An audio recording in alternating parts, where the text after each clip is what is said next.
Hello friends, कैसे हैं भाई आप लोग सब। Welcome back to my YouTube channel. तो आज हम लोग जो आपकी मुस्लिम लॉ सीरीज़ है उसमें हम लोग तलाक़ के बारे में आई डिस्कस समथिंग अबाउट तलाक़ के बारे में कुछ हम लोग डिस्कस करेंगे, डाइवोर्स के बारे में। तो मुस्लिम लॉ के अकॉर्डिंगली डाइवोर्स जो है वो एक नेसेसरी ईविल कहा गया है। उसके बाद मुस्लिम लॉ में ये प्रोविज़न है कि आप जो डाइवोर्स है म्यूचुअल कंसेंट से दे सकते हैं। और ये आपकी जो मॉडर्न आज की जो ब्रेक इवन थ्योरी है, जो आपके डाइवोर्स की, तो वो उसके साथ जो है वो मैच करता है।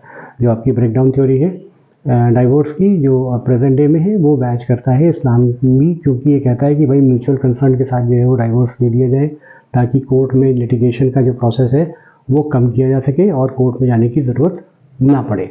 आपसी समझौते से हम लोग तलाक़ दे दें।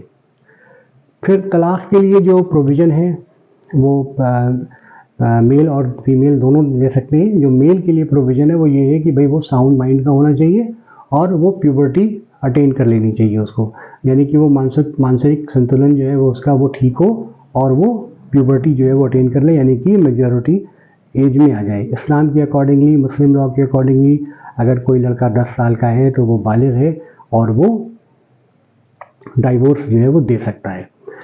डाइवोर्स के लिए जो गार्जियन की कंसेंट है वो नहीं मानी जाएगी। हाँ, अगर कोई ल्यूनेटिक आदमी है, कोई पागल है, तो उसके लिए जो है वो उसका गार्जियन जो है वो कंसेंट दे सकता है।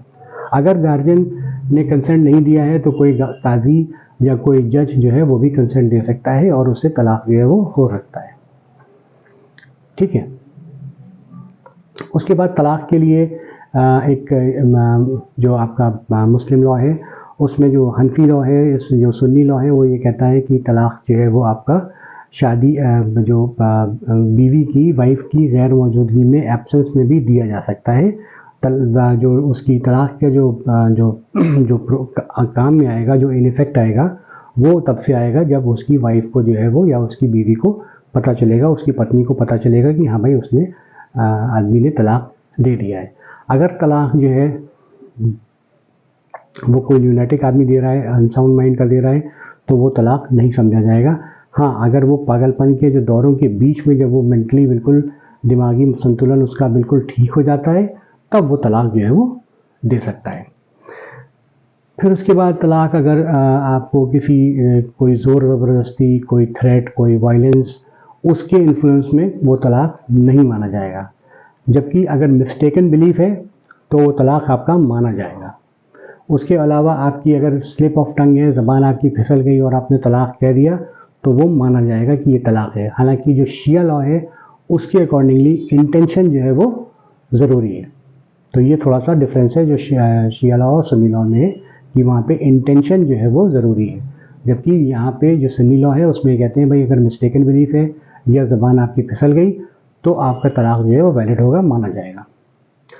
फिर उसके बाद जो तलाक है वो आपका कम्युनिकेटेड किया जा सकता है थ्रू रिटर्न ऑल्सो, और उसको जो है वो रजिस्टर्ड पोस्ट के ज़रिए भी भेजा जा सकता है कि भाई तलाक हो गया है।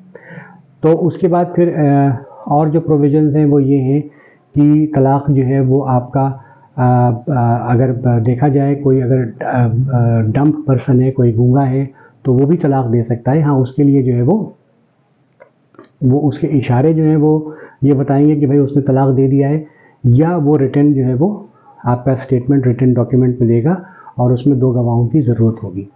सुन्नी लॉ में गवाहों की ज़रूरत नहीं होती है तलाक देने में, जबकि शिया लॉ में 2 मेल विटनेस जो हैं वो ज़रूरी होते हैं, मैंडेटरी होते हैं। फिर उसके बाद आपका जो रिटर्न फॉर्म में तलाक है, रिटर्न जो कंसेंट है तलाक की, रिटर्न फॉर्म भी दिया जा सकता है। रिटर्न फॉर्म में जो तलाक है वो 2 तरह के होते हैं, कस्टमरी और नॉन कस्टमरी, यानी कि मरसूम और गैर मरसूम। मरसूम वो होते हैं जो कि एविडेंट होते हैं और एक पर्टिकुलर पर्सन के लिए डायरेक्ट किए जाते हैं। गैर मरसूम जो होते हैं वो अगेन 2 तरह के होते हैं, एक मैनिफेस्ट और एक नॉन मैनिफेस्ट। मैनिफेस्ट ये होता है कि अगर वो किसी भी दीवार पे या किसी जो है वो आपके क्या नाम है ज़मीन पे या ऐसी जगहों पे लिखा गया है कि भाई हाँ ये तलाक हो गया है, तो ये माना जाएगा। नॉन मैनिफेस्ट ये होता है कि अगर आपने हवा में या पानी में, जो क्लियरली विजिबल नहीं है, उसी जगह पे लिख दिया तो वो आपका नॉन मैनिफेस्ट होता है। फिर उसके बाद तलाक जो है ये है कि जो हनफी लॉ है वो ये कहता है कि भाई अगर आपकी वाइफ जो है वो अब नहीं है यहाँ पे, तो आपका तलाक जो है वो माना जाएगा, वो दे सकता है, उसमें ज़रूरत नहीं है कि उसकी वाइफ जो है वो प्रेजेंट हो। उसके बाद ये है कि वाइफ जब आ जाएगी तब से वो तलाक जो है वो आएगा आपके उसमें इफ़ेक्ट में। तो ये मैंने कुछ आपको आज छोटी थोड़ी बहुत जो इंट्रोडक्शन है तलाक का या डाइवोर्स का मुस्लिम लॉ में वो दिया है। तो हम लोग इसको कंटिन्यू करेंगे अगली क्लास में और आपको और चीज़ें बताएंगे तलाक के बारे में।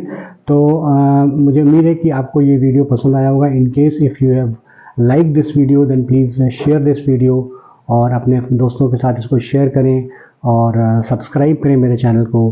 Thank you and keep watching and we'll meet in the next class.